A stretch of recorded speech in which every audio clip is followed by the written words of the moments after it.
Shalom rekan-rekan sekalian, apa ini? Saya berharap kita semua dalam keadaan sehat dan baik. Pada hari ini saya akan menyampaikan sesuatu kepada kita tentang sikap hati pada saat berdoa. Ini materi yang keempat yang akan saya bagikan kepada rekan-rekan sekalian. Nah, perlu kita ketahui bahwa doa dalam kehidupan kita adalah pembicaraan kita, ya, kepada Sang Bapa kita yang ada di surga.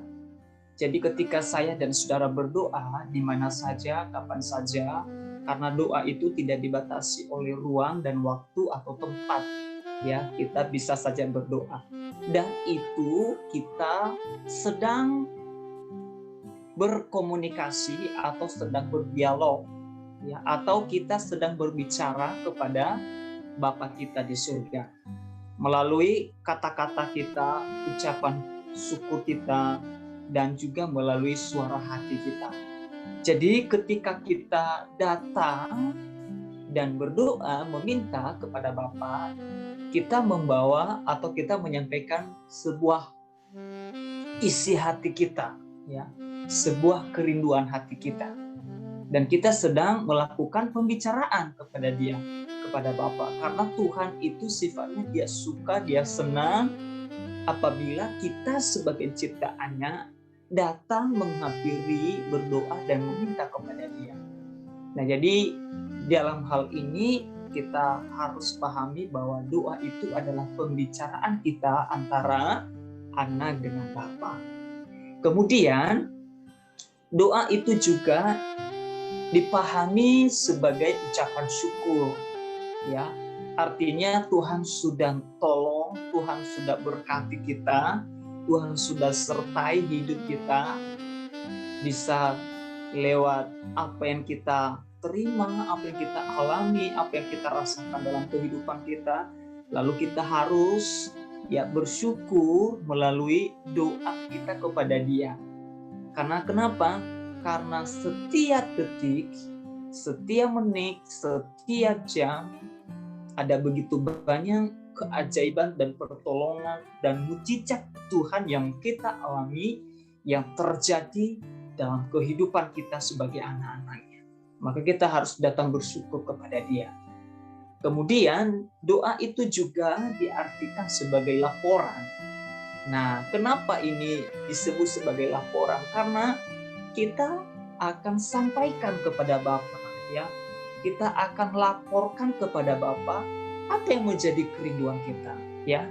Apa yang menjadi pergumulan kita. Firman Tuhan berkata, mintalah maka akan diberikan kepada kamu. Jadi orang Kristen, saya dan saudara, ya, datang kepada Bapa menyampaikan laporan kita. Ya, laporan yang dimaksud di sini adalah apa yang menjadi kerinduan hati kita, ya, apa yang menjadi pergumulan kita, apakah itu ekonomi, finansial, ya, materi dan lain sebagainya. Tidak apa-apa, kita terus datang, meminta, menyampaikan bahwa Tuhan saya butuh ini, Tuhan saya perlu ini, Tuhan saya rindu punya ini, dan lain sebagainya. Tidak ada masalah, ya. Kita sampaikan saja kepada Dia, kita laporkan saja kepada Dia, ya. Dijawab, tidak dijawab itu bukan urusan kita, tapi itu urusan Tuhan, urusan Allah kita. Dan saya percaya kita berdoa, kita sampaikan laporan kita, dan Tuhan pasti akan memberikan yang terbaik dan indah pada waktunya. Jadi saudara dikasih Tuhan, kita harus pahami bahwa doa itu adalah pembicaraan kita kepada Bapa, ucapan syukur kita kepada Dia, dan kita sampaikan laporan yang menjadi kerinduan kita. Nah, karena kita membahas tentang sikap hati, ya, di video sebelumnya saya sudah bicara tentang sikap pada saat berdoa. Ada dua hal. Yang pertama sikap fisik atau jasmani, dan yang kedua sikap hati atau rohani. Nah, yang kita bahas di sini adalah sikap hati. Nah, pertanyaannya, apakah penting sikap hati pada saat berdoa? Menurut saya, iya, sangat penting. Karena kenapa? Karena Bapa menghendaki hati yang taat kepada Dia. Ya, Bapa di surga, Tuhan kita yang kita sembah, Ia menghendaki, Ia menginginkan hati yang taat kepada Dia. Taat kepada Dia artinya kita tunjukkan lewat kehidupan kita.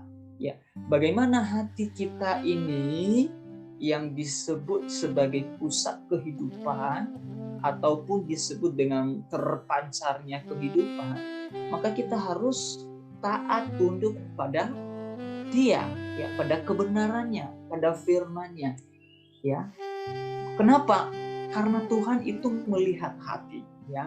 Bapa itu melihat hati anak-anaknya. Tuhan itu tidak melihat rupa kita, tidak melihat fisiknya kita, tapi Dia melihat hati kita. Makanya saudara dikasih Tuhan, sangat penting untuk kita memperhatikan sikap hati kita ketika saya dan saudara berdoa kepada Dia, ya. Karena kita sebagai anak, bagaimana hati kita sebagai anak kepada Bapa?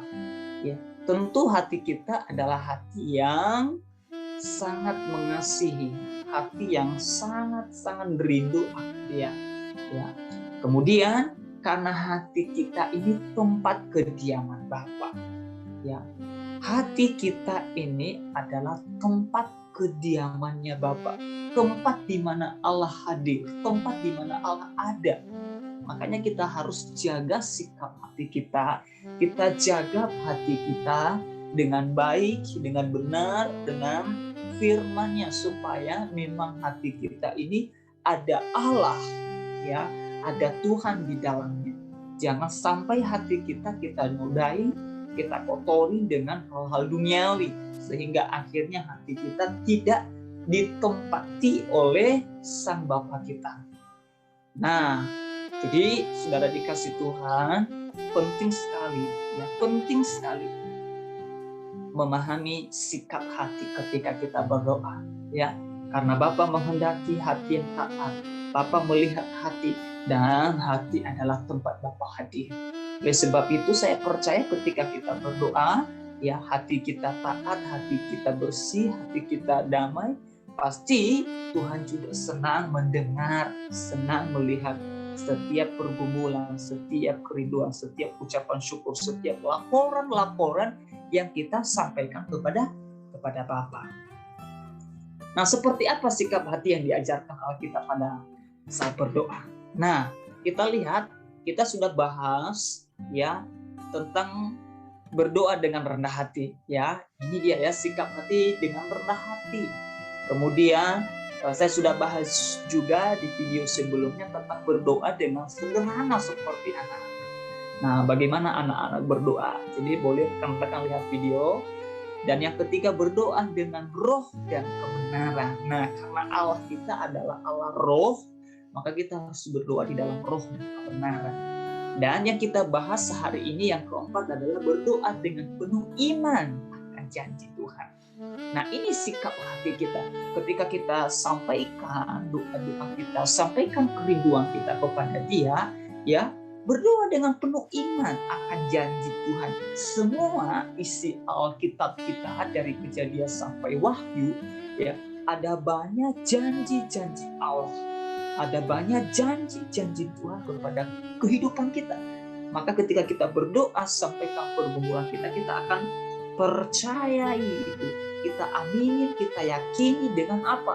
Dengan iman kita bahwa itu benar-benar real, nyata dalam setiap kehidupan kita. Nah, kita baca ayat firman Tuhan yang tertulis di dalam Markus pasal 11 ayat 23 sampai 24 dan di Yohanes 20 ayat 29. Kita baca. Tolong diperhatikan ayat firman Tuhan. Nah, kita mulai dari ayat yang ke-23. Demikian bunyi firman Tuhan.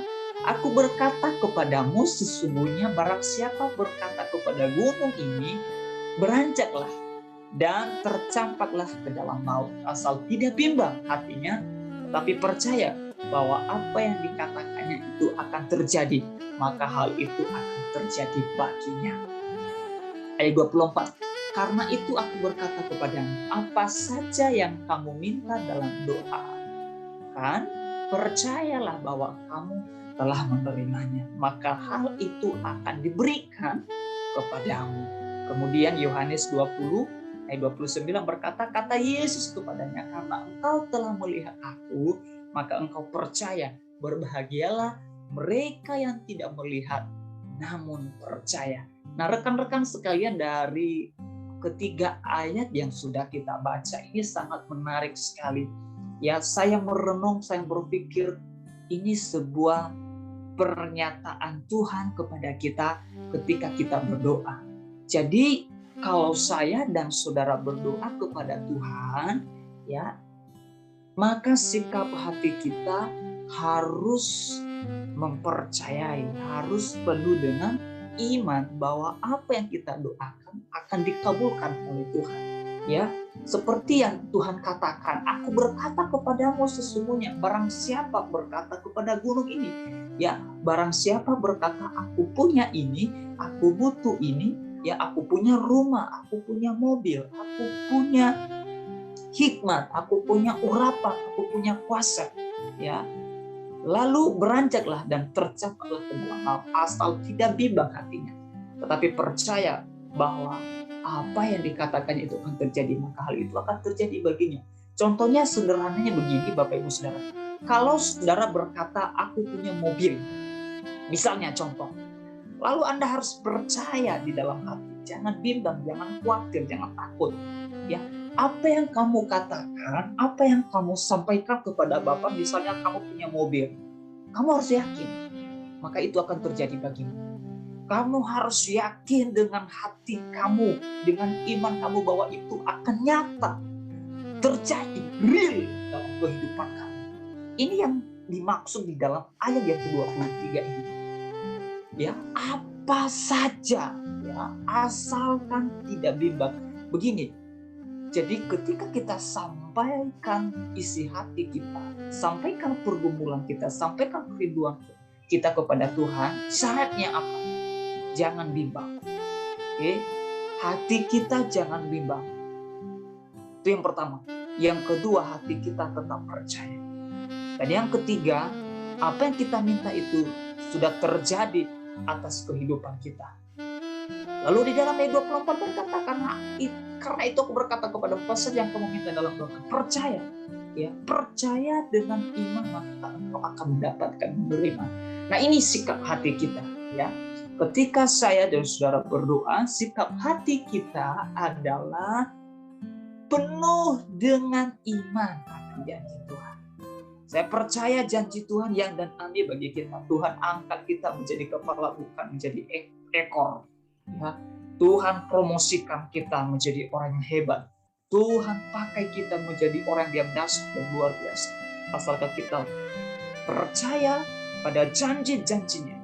Asalkan kita percaya dengan hati dan mengaku dengan mulut kita bahwa Dia menyediakan yang terbaik buat setiap kehidupan kita. Ya, kebanyakan orang bimbang, takut ketika ia meminta sesuatu kepada Tuhan.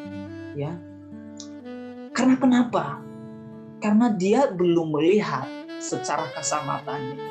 Wah, masa iya sih Tuhan kasih aku mobil? Masa iya sih Tuhan kasih aku ini? Uang ini aja belum ada, bayar ini saja belum, ya, menyediakan kebutuhan ini saja tidak sanggup, apalagi meminta yang segede, yang sebesar ini. Tidak masalah, saudara dikasih Tuhan, ya. Sampaikan saja, bawa saja kepada Tuhan, ya. Asalkan syaratnya jangan bimbang, jangan takut dan tetap percaya. Amin, yakini bahwa yang kamu minta itu, yang kamu rindukan itu sudah ada di tangan kamu. Sudah kamu pegang, ya. Sudah kamu pegang. Maka dari itu percaya, jangan bimbang. Karena kenapa? Seperti yang dikatakan dalam ayat 29 Yohanes, berbahagialah mereka yang tidak melihat, kamu percaya. Kita tidak pernah melihat, ya, secara kasamata kita tentang Tuhan, tapi kita melihat, kita merasakan keajaiban, kedahsyatannya yang hebat, yang ajaib bagi setiap kita. Ya, dulu, sekarang, dan sampai selamanya janjinya tidak berubah. Dulu, sekarang, dan sampai selamanya Tuhan tidak pernah berubah. Dulu, sekarang, dan sampai selamanya tetap Dia, Yesus Kristus. Kalau dulu mujizatnya dahsyat dan luar biasa dialami oleh banyak orang, dan hari ini juga dan sampai selamanya kita alami. dalam kehidupan kita, di dalam doa-doa kita, di dalam mesbah kita. Asalkan kita percaya, asalkan kita tidak bimbang, asalkan sikap hati kita penuh dengan iman. Kenapa? Akan janji-janjinya dalam setiap kehidupan kita. Nah, dari situ saudara dikasih Tuhan, ya, berdoalah dengan tidak bimbang atau dengan tidak ragu. Amin. Kemudian yang kita doakan kita harus yakini, kita harus imani. Apapun itu, ya, yang kecil, yang sedang sampai yang besar, bahkan yang gede sekali, ya, yakini dan amini. Kita telah terima, amin. Kita telah dapatkan dan kita telah peroleh. Inilah sikap hati kita ketika kita berdoa kepada Allah. Inilah sikap hidup kita, sikap iman kita ketika kita sampaikan sesuatu kepada siapa? Kepada Allah kita, kepada Bapa kita. Amin. Luar biasa. Mari saudara dikasih Tuhan, saya ajak kita berdoalah kepada Tuhan. Sampaikan, laporkan apa yang menjadi kerinduanmu kepada Tuhan. Dan jangan lupa, jangan bimbang, jangan takut. Ya, percaya saja. Ya, amin. Percaya saja apa yang kita doakan, apa yang kita laporkan, kita telah terima, kita telah dapatkan, kita telah peroleh di dalam kehidupan kita. Amin. Tuhan Yesus memberkati kita semua.